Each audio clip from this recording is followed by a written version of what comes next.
There's a fear that doesn't require a monster to chase you. It just requires you to stop looking like yourself. Not injury, not death, something stranger. The fear of being altered, reshaped, turned into something else entirely, while some part of you is still aware enough to know what's happening. Courage the Cowardly Dog returns to this fear again and again. Magic that reshapes bodies without permission. Reality itself bending until it no longer resembles the world you woke up in. A swamp that doesn't just threaten you, but tries to make you part of it.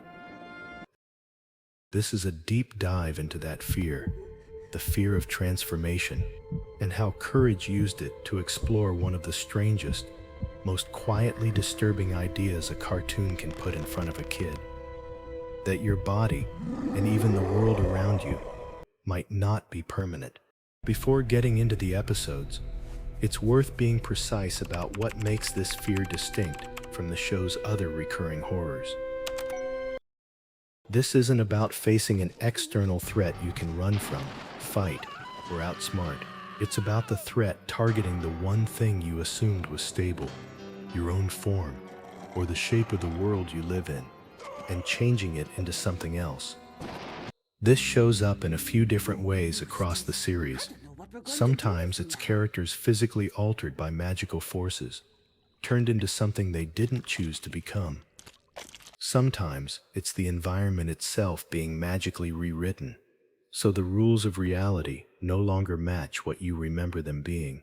And sometimes it's the fear of being absorbed, not just changed, but pulled into and made part of something monstrous, losing your separateness from the threat entirely. The thread underneath all of it is a specific primal unease. If your body or your world can be rewritten this easily, then nothing about your identity was ever as fixed as you assumed. That's a much stranger fear than something dangerous is coming.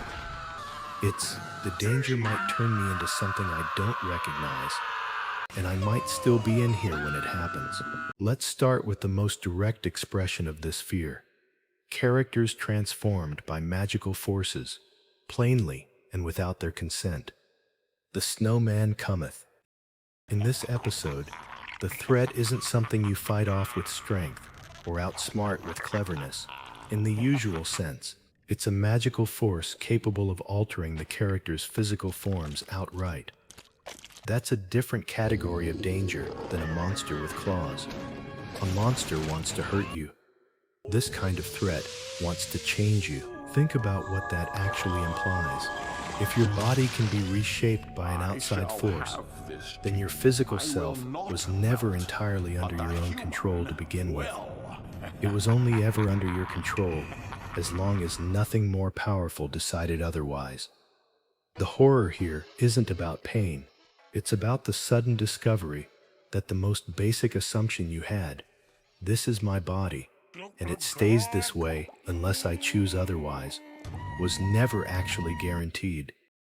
And notice that the fear doesn't go away just because a transformation might eventually be undone. Even a temporary transformation proves the vulnerability was always there. Now shift from bodies being transformed to something even bigger, the transformation of reality itself, the magic tree of nowhere. This episode centers on a magical alteration of reality. Not just one character being changed, but the rules and shape of the world around them, shifting in ways that defy the logic they'd normally be able to rely on.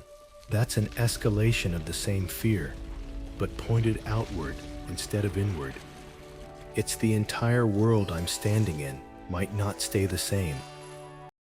This matters because so much of how people function depends on trusting that the environment around them behaves consistently. When a show breaks that assumption, it removes the ground, sometimes literally, that a character would normally use to orient themselves. A monster is scary, but at least a monster exists within a world that still makes sense. Finally, there's a version of this fear that goes further than reshaping or rewriting. It's about being pulled into something and made part of it. Bride of the Swamp Monster. This episode deals with the fear of becoming part of a monstrous world, rather than simply being attacked or altered by one. That's a distinct and much stranger kind of transformation dread, because it isn't about losing your original shape. It's about losing your separateness. Most transformation fears assume there's still a you on the other side of the change, a person who used to be one thing and is now uncomfortably another. Being absorbed into something raises a different possibility, that the boundary between me and the monster could dissolve entirely. That's what makes the swamp such an effective setting for this fear, blurring the line between what's inside it and what's still outside it. The horror isn't a single moment of attack. It's the slow, creeping possibility of being folded into something so total that there's no longer a you left to rescue. Step back and consider why this fear cuts differently than the show's other recurring horrors. Most fears in Courage are about something happening to you, a curse punishing you, isolation leaving you unsupported, loss taking someone away, cruelty being inflicted on you. Transformation is different because the horror isn't something happening around you. It's something happening as you, your body, your world, your boundaries as a distinct being. All three can be shown, across these 3 episodes, to be far less permanent than they feel day to day. That's a genuinely unusual thing for a children's show to sit with. Most kids' media treats identity as fixed. Across these 3 episodes, the forced physical transformation in the Snowman Cometh, the rewritten reality of the magic tree of nowhere, and the dissolving boundary between self and monster in Bride of the Swamp Monster, Courage the Cowardly Dog keeps returning to one of its strangest and most unsettling ideas, that the shape of your body, the rules of your world, and even the line between you and not you are far less fixed than they feel. Courage survives all 3, but never by proving those things were permanently stable after all. He survives by holding on tightly enough, for long enough, to get back to something close to what he started as.